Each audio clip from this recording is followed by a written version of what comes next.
കഴിഞ്ഞ ദിവസം കത്തോലിക്ക കോൺഗ്രസ് തിരുവനന്തപുരം സെക്രട്ടേറിയറ്റ് പടിക്കൽ നടത്തിയ സമരത്തിൽ മുഴങ്ങിക്കേട്ട ഒരു മുദ്രാവാക്യമാണ് കേരളത്തിലെ സീറോ മലബാർ ക്രൈസ്തവർക്ക് ജിയോ പാഴ്സി സ്കീം നടപ്പാക്കണമെന്ന്. സംഘടന കാലത്തിന് മുൻപേ പറന്നു തുടങ്ങി എന്നതിൻ്റെ അടയാളമാണെങ്കിലും വല്ലാതെ ആകുലപ്പെടുത്തുന്നതുമാണ് ഈ മുദ്രാവാക്യം. ഭാരതത്തിൽ വംശനാശം സംഭവിക്കുന്ന പാഴ്സി സമൂഹത്തെ പരിരക്ഷിക്കാൻ കേന്ദ്ര സർക്കാർ 2013-14 ആരംഭിച്ച പദ്ധതിയാണ് ജിയോ പാഴ്സി സ്കീം. 1941 1 ലക്ഷം പാഴ്സികളുണ്ടായിരുന്ന രാജ്യത്ത് ഇപ്പോഴുള്ളത് 60,000-ൽ താഴെ മാത്രം. യുവാക്കൾക്ക് വിവാഹത്തിലുള്ള താല്പര്യക്കുറവും വൈകിയുള്ള വിവാഹവും യുവാക്കൾ വൻതോതിൽ വിദേശത്തേക്ക് കുടിയേറിയതുമാണ് ഈ ദുർഗതിക്ക് കാരണം. വടക്കേ അമേരിക്ക, ന്യൂസിലൻഡ്, ഓസ്ട്രേലിയ തുടങ്ങിയ രാജ്യങ്ങളിലേക്ക് 2001 മുതൽ 2011 വരെ വൻതോതിൽ പാഴ്സികളുടെ കുടിയേറ്റം നടന്നു. 971 മുതൽ 81 വരെയുള്ള കാലത്ത് ഇവരുടെ എണ്ണം 20%. ജനന നിരക്ക് 0.8%. ഈ ദാരുണമായ അവസ്ഥയിൽ എത്തിയപ്പോഴാണ് പാഴ്സികളുടെ വംശവർധനയ്ക്കായി കേന്ദ്ര സർക്കാർ ജിയോ പാഴ്സി പദ്ധതി നടപ്പാക്കിയത്. വംശവർധനയ്ക്ക് വൻതോതിൽ സഹായം നൽകുന്ന പദ്ധതിയാണിത്. കൃത്രിമ ഗർഭധാരണ രീതികൾക്കും സാമ്പത്തിക സഹായം നൽകും. സർക്കാർ സഹായങ്ങളെക്കുറിച്ച് പാഴ്സികളെ ബോധവൽക്കരിക്കാൻ കൗൺസിലിംഗ് നടത്തും. 2021 ഇതിനായി 50 കോടി നീക്കിവച്ചിരുന്നു.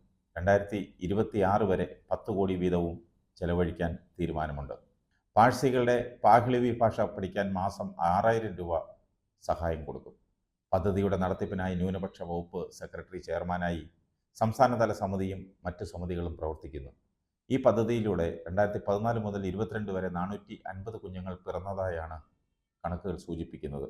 അതേസമയം ജനസംഖ്യയിലുള്ള ശോഷണം ഈ പദ്ധതിയിലൂടെ തിരികെ കൊണ്ടുവരാൻ ആകില്ലെന്ന് തന്നെയാണ് പാർസിയാന പത്രത്തിൻ്റെ എഡിറ്റർ ജഹാംഗീർ പട്ടേൽ ചൂണ്ടിക്കാണിക്കുന്നത്. കാരണം സമൂഹത്തിൽ പ്രത്യുൽപാദന ശേഷിയുള്ള പ്രായത്തിലുള്ളവർ വളരെ കുറവാണ്. കതിരിൽ കൊണ്ടുപോയി വളം വയ്ക്കുന്ന ഫലമേ പദ്ധതിക്കുണ്ടാവൂ എന്നാണ് അദ്ദേഹത്തിൻ്റെ നിരീക്ഷണം. 2001 കണക്കനുസരിച്ച് 60 വയസ്സിന് മുകളിലുള്ള പാഴ്സികൾ സമൂഹത്തിൻ്റെ 31% വരും. 6 വയസ്സിൽ താഴെയുള്ളവർ 4.7% മാത്രമാണ്. ഈ പശ്ചാത്തലത്തിലാണ് കത്തോലിക്ക കോൺഗ്രസിൻ്റെ ചങ്ങനാശ്ശേരി അതിരൂപതാ സമിതി തലസ്ഥാനത്ത് നടത്തിയ സെക്രട്ടേറിയറ്റ് ധർണയിൽ ഉയർന്ന ഈ നിർദ്ദേശം ശ്രദ്ധേയമാകുന്നത്. സീറോ മലബാർ സമൂഹം ഇപ്പോഴും പാഴ്സികളുടെ സ്ഥിതിയിലായിട്ടില്ല. ഒരു ക്രൈസ്തവ സഭകളും സമുദായങ്ങളുമായിട്ടില്ല. പക്ഷേ പ്രവണതകൾ സൂചിപ്പിക്കുന്നത് സമൂഹത്തിൻ്റെ പ്രയാണം അങ്ങോട്ടാണെന്നാണ്.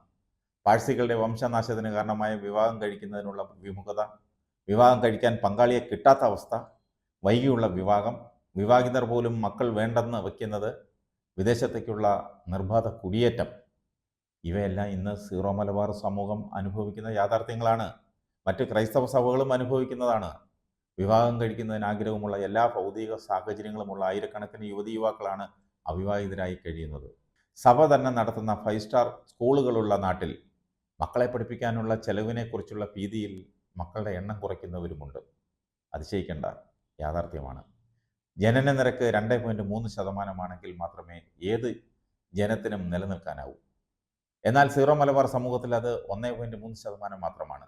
അപായകരമായ സ്ഥിതി പാഴ്സികളുടെ കാര്യത്തിൽ ഉണ്ടായതുപോലെ കതിരിൽ വളം വയ്ക്കാതെ ഇപ്പോൾ സർക്കാർ ഇടപെടുകയും യുവാക്കളെ വിവാഹത്തിനും കുടുംബജീവിതത്തിനും പ്രേരിപ്പിക്കുന്ന പ്രോത്സാഹനങ്ങൾ ഏർപ്പെടുത്തുകയും ചെയ്യണം.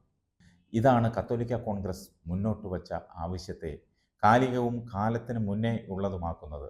തലസ്ഥാനത്ത് നടന്ന ധർണയിൽ നല്ല ഒരു മാറ്റം കണ്ടത് മിക്കവാറും എല്ലാ രാഷ്ട്രീയ പാർട്ടികളിലെയും ക്രൈസ്തവ നേതാക്കൾ സമരത്തിന് പരസ്യമായി പിന്തുണ കൊടുത്തു എന്നുള്ളതാണ്.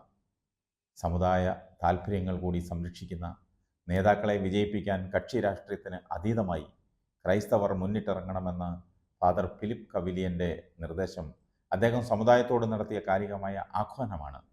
ലോക്സഭാ തെരഞ്ഞെടുപ്പിൽ തൃശ്ശൂർ ഫലം നൽകുന്ന സൂചനകൾ എല്ലാ രാഷ്ട്രീയക്കാരുടെയും കണ്ണു തുറപ്പിച്ചിട്ടുമുണ്ട്.